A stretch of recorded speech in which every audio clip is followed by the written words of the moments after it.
പ്രിയമുള്ള പ്രേക്ഷകരെ നമസ്കാരം. വാഹന അപകടങ്ങൾ നമ്മുടെ നാട്ടിൽ പതിവാകുകയാണ്. അത് കാരണം നിരവധിയായ ജീവനുകളാണ് ദിവസേന പൊലിഞ്ഞുകൊണ്ടിരിക്കുന്നത്. അത്തരത്തിലുള്ള സംഭവമാണ് പട്ടാഴി ഗ്രാമപഞ്ചായത്തിൽ ഉണ്ടായിരിക്കുന്നത്.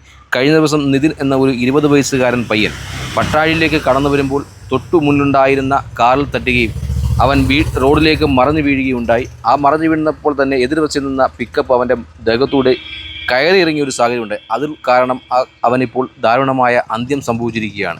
എന്താണ് ഈ വാഹന അപകടവുമായി ബന്ധപ്പെട്ട് അവിടെ ഉണ്ടായതെന്ന് നാട്ടുകാരുമായി ബന്ധപ്പെട്ട് നമ്മൾ അന്വേഷിച്ചപ്പോൾ ചില കാര്യങ്ങൾ നമുക്ക് മനസ്സിലാക്കാൻ സാധിക്കും.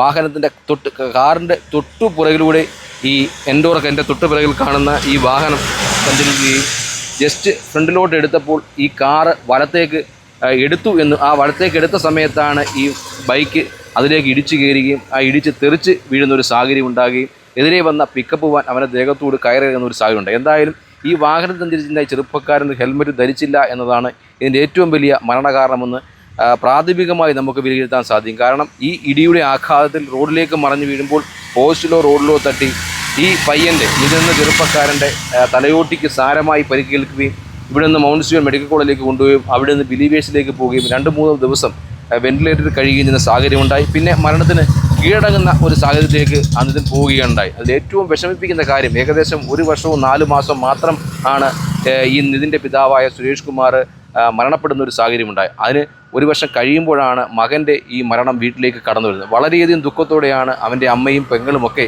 ഈ മരണവുമായി ബന്ധപ്പെട്ട് കഴിയുന്നതാണ് ഏറ്റവും വലിയ ദുഃഖമായി നമുക്ക് നാടിനും ഈ വീടിനുമൊക്കെ അവശേഷിക്കുന്നത്. എന്തായാലും നമ്മുടെ ചെറുപ്പക്കാർ വാഹനങ്ങൾ ഓടിക്കുമ്പോൾ കുറേ കൂടി ശ്രദ്ധ വരുത്തുവാനും വാഹനങ്ങൾ റോഡിൽ കൂടി അച്ചടക്കത്തോടെ പോകുവാൻ ആവശ്യമായ നടപടികൾ മാതാപിതാക്കളുടെ ഭാഗത്തു നിന്നും പൊതുസമൂഹത്തിൽ നിന്നും ഉണ്ടാകേണ്ട ഒരു സാഹചര്യമുണ്ട്. കാരണം ഒരു വീടിൻ്റെ അത്താണിയാണ് നഷ്ടപ്പെട്ടത്. അവൻ്റെ അച്ഛൻ മരിച്ചു.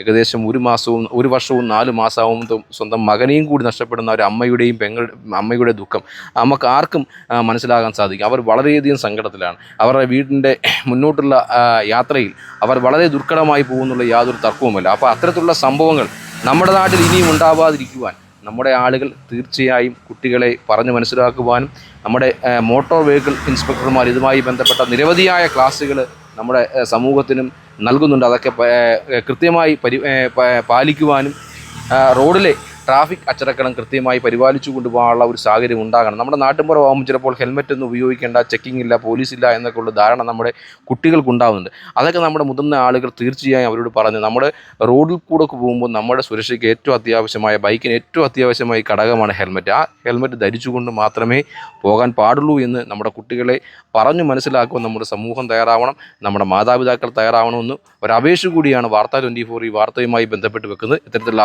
അപകടങ്ങൾ നമ്മുടെ നാട്ടിൽ ഇനി ഉണ്ടാകാതിരിക്കട്ടെ. എന്തായാലും വിഷയവുമായി ബന്ധപ്പെട്ട് പോലീസും മോട്ടോർ വെഹിക്കിൾ ഡിപ്പാർട്ട്മെൻറ്റും ഒക്കെ കൃത്യമായി അന്വേഷണം നടത്തി ഈ വിഷയത്തിൻ്റെ നിജസ്ഥിതി എന്താണെന്ന് സമൂഹത്തെ അറിയിക്കുമെന്ന് ഞങ്ങൾ പ്രതീക്ഷിക്കുകയാണ്. എന്തായാലും ഇത്തരത്തിലുള്ള അപകട വാർത്തകൾ നമ്മുടെ സമൂഹത്തിൽ ഇനി ഉണ്ടാവാതിരിക്കണം. നമ്മുടെ ചെറുപ്പക്കാർ ഈ വാഹനം ഓടിക്കുമ്പോൾ കൃത്യമായി, അത് കാർ ഓടിച്ച ആളായാലും ബൈക്ക് ഓടിച്ച ആളായാലും കൃത്യമായി ട്രാഫിക് അച്ചടക്കങ്ങൾ പാലിക്കാൻ ശ്രമിക്കണമെന്ന് മാത്രം പറഞ്ഞുകൊണ്ട് പട്ടാഴിയിൽ നിന്നും ക്യാമറമാൻ സാദിഖിനൊപ്പം അജിത് പട്ടാഴി, വാർത്ത 24.